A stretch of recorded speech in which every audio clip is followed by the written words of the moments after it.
black storm coming. See the lightning strike. Black people rising.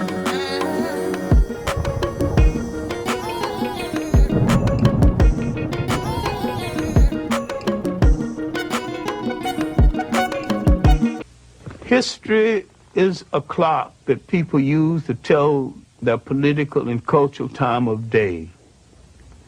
It is also a compass that people use to find themselves on the map of human geography.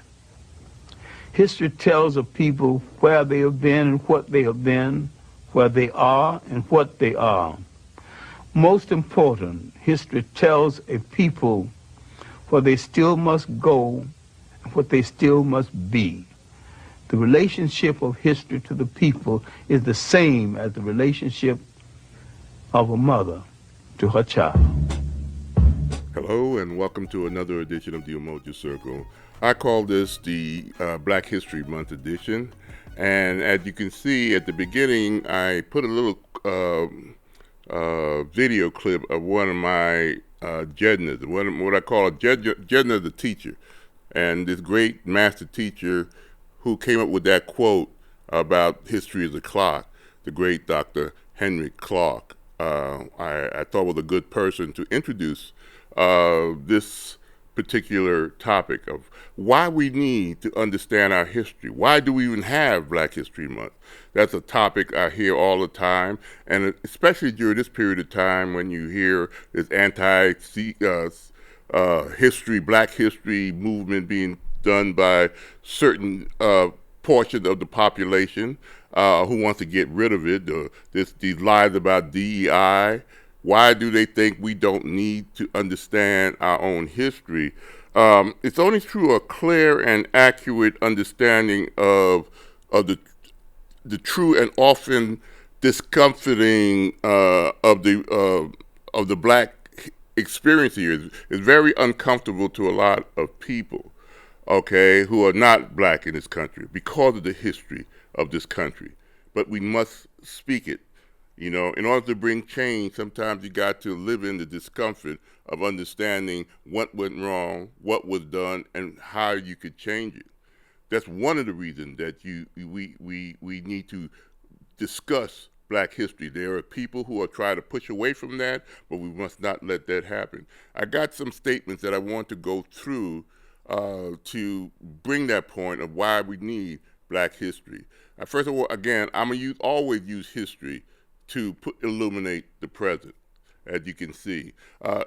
For this quote, since those first 20 Africans were dropped off at Point Comfort, Virginia, which was very close to Jamestown in 1619, we people of African descent here in America have been moved off our own terms, our own ancient linguistic terms, our political terms, historical terms, cultural terms, and economic terms. We have been disconnected from all those things that every other group in this country, whether you're Italian, Jewish, you are connected to what went on in the old country or what happened 1,000 years in your culture. We were disconnected from all that. There is a problem that occurs when you don't have that connection to those memories. Let's go on. That's why therefore, because of the past 400 years of physical and emotional trauma done to people of African descent, not only here in America, but throughout the diaspora. That means Jamaica, in England,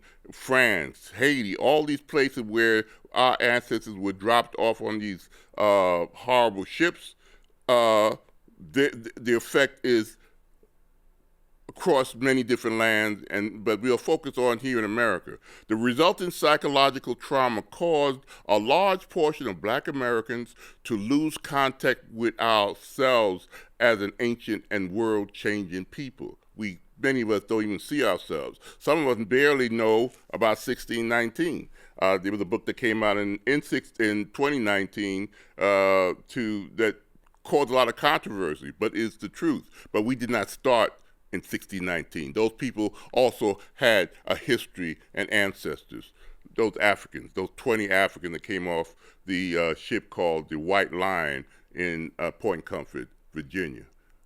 Let's go on to the next So, therefore, without that true and accurate access to our own unique historical knowledge, will continue to cause us as a people to live in constant contradiction of who we truly are as people of African descent. We are not the N word, we're not the B words, but these were the kind of definition that was told to us and given to us, and somehow we absorbed it in our collective minds for many people. If you listen to a lot of folks talk to each other, I am not that N-word. That's just giving false evidence to a lie, okay? And for any of these young brothers who say, well, try to use it and say that we're just trying to change it up, give it a different definition, I always tell them, if I gave you a tincture of milk with a tincture of cyanide in it, poison, would you drink it? Okay, they will actually automatically say no. Well, that word is that cyanide for our people because it gives a false evidence of who we are. That's something that will put on us, not the ancient and proud people that came over here. And that's another thing that knowing our history, and Carter G. Woodson started Black History Month, is to reinforce this truth about us. Let's go on to the next. Like I said, it's only through an accurate and understanding of our common origin, our common objective, our common conditions that creates and sustains unity in the people. If you are a bunch of rugged individuals, and we're the only group that, I guess, because of our unique history and the trauma, who function based on what I could get for myself. Now, I'm not saying this was something like we had for hundreds of years.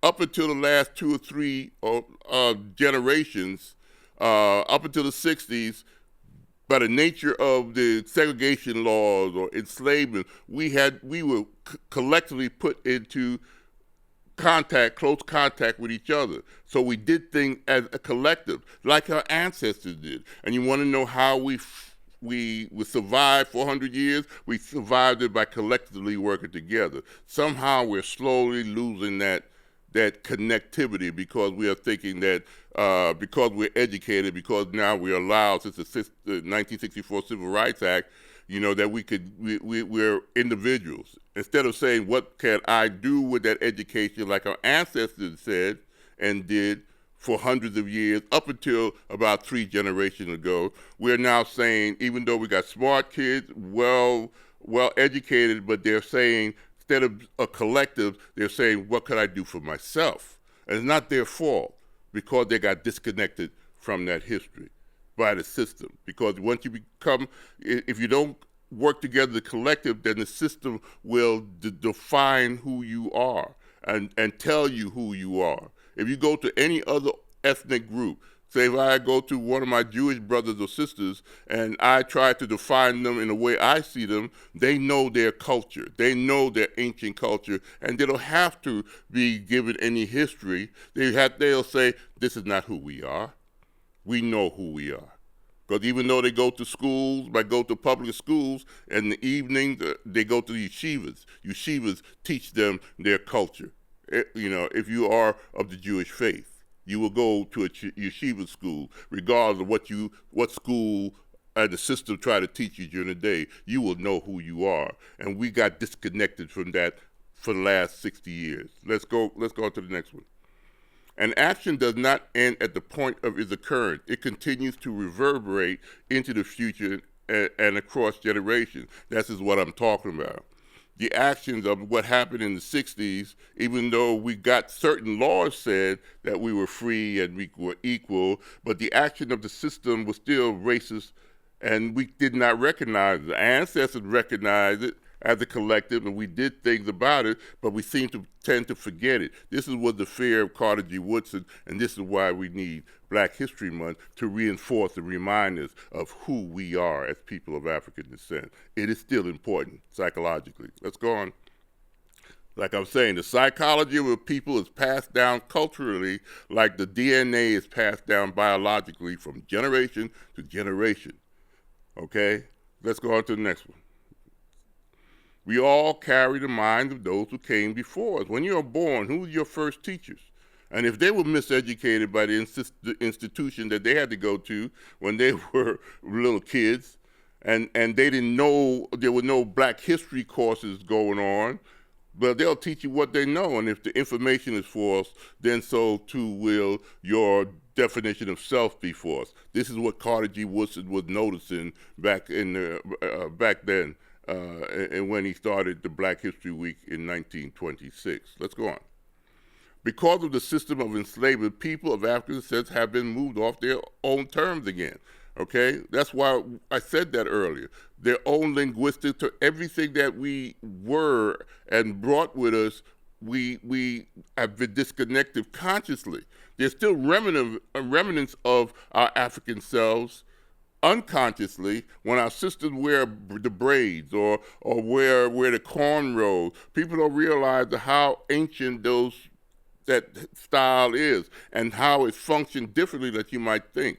Okay, it had other meanings, but it's an ancient hairstyle that goes back thousands of years. But how many of our young girls today in 2025 understand that they're carrying and they're wearing traditional hairstyles that an ancient Egyptian woman wore, or a sister of the great Ghana Empire wore, or all the different ethnic groups in the African continent for thousands of years been wearing, no different than they are wearing today, but we get disconnected. Somebody from China, of Chinese descent, even though he's a fifth or sixth generation American, Chinese Americans know about the Ming Dynasty. They know about the emeralds or the jade statues that are in their house.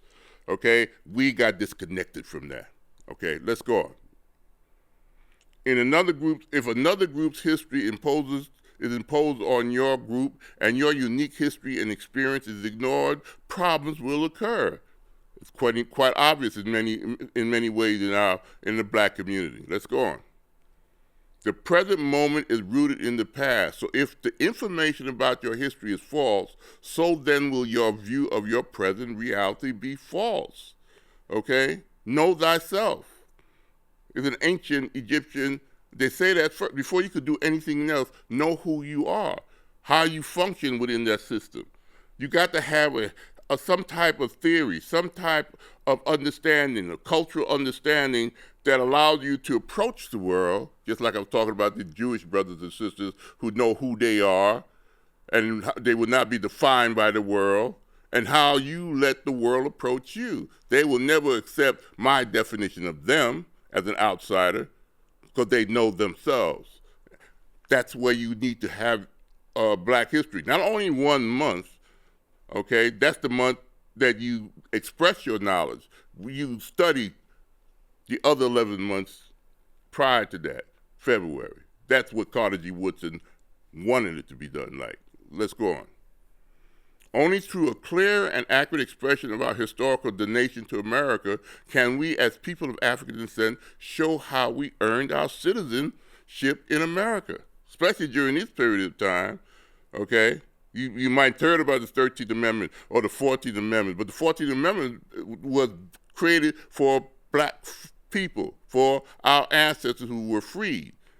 But everybody else, other groups are using it. Even corporations who were said to be like human beings, they use the 14th Amendment to justify corporations for tax purposes during the late 1800s, okay? Everybody else uses the 14th Amendment, even though it was one of those reconstructed laws that was meant for us to become citizens of the United States. Let's go on. As a people, you cannot love that which is distorted in your mind. I know you've seen groups who consider themselves other things other than than coming from the continent of Africa. There's some people I've even heard said this ridiculous stuff that they don't even believe that we were brought over here, that we was always over here. No, there were black people who came over here. And there have been waves and waves of people coming across that Atlantic Ocean via those currents that come across the Atlantic Ocean. that starts south of the Canary Islands. That's how Columbus and those folks who connected with the Olmecs came across. That's cool, but we come from the richest and the most productive and where great civilizations came from, and that's Mother Africa. That's who we are. The oldest human beings on this face of this earth. The oldest came from that continent. Let's go on. Malcolm once said that as long as you are convinced as a people that you haven't done anything as a people, you cannot do anything as a people if you don't know thyself. If you are listening to other people tell you that you're lazy, even though you built the White House, you fixed the land and shaped the land. I think it was Andrew Jackson, President Andrew Jackson, who said that when you use land, and a land does not have any value until you put a black body on it. That means that they'll clear the acreage, chop the wood and do what needs to be done. That's when the value comes in, and that came from black labor. Until black bodies were put on there, most land had no value. This is what Andrew Jackson once said about black labor and why they went to war. Let's go on to the next one. There is no true freedom without a thorough knowledge of your history. Otherwise, you must then depend on the historical knowledge of others to light your path into the future. And they're going to have their own self-interest, folks. They're not going to teach you things that are going to benefit you because of the complexity and the competitive nature of the resources. That's part of the capitalist system that we're also a part of. Okay? If you want to know a group, then you must unmask their interests. And their interest is not all going to be your interest. And the people who attempted to teach our people in the late 1800s and early 1900s, they had their own interest because they had to justify what they did for the previous couple of hundred years to people of African descent. So they won't tell the whole truth and nothing but the truth. Let's go on.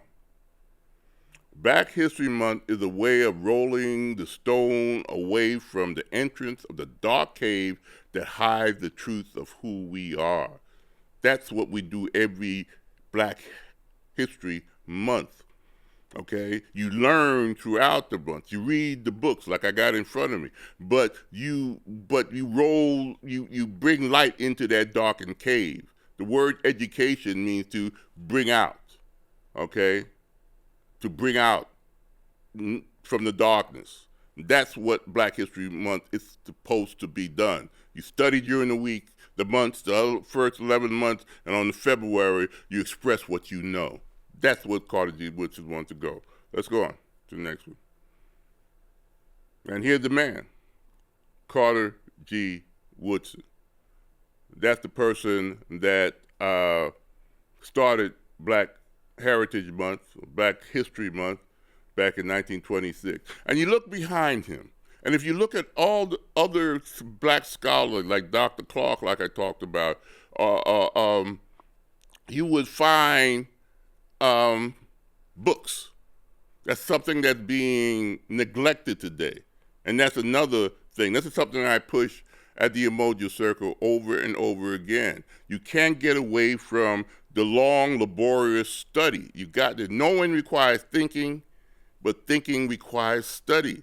And you can't go around it. You can't just Google it. You can't be, Chat GPT-3, whatever that thing is, having a computer do it for you. Because we will be diluted out as a people. Because if we don't know who we are, and we don't understand that it takes the seeds of history, especially if you want to hope for a better future, the hope comes from knowing what came before you.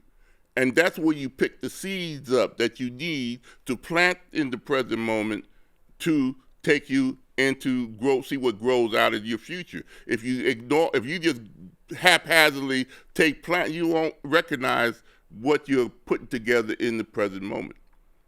And he understood this. That's the elder statements, but look at the books behind them.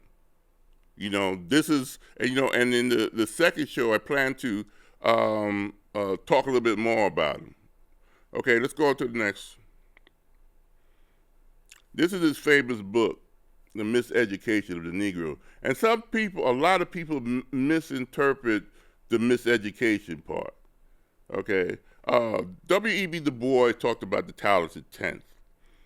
Okay, in his book, The Soul of Black Folks. Okay, great book to read. But he said that there are at least 10% of the black population.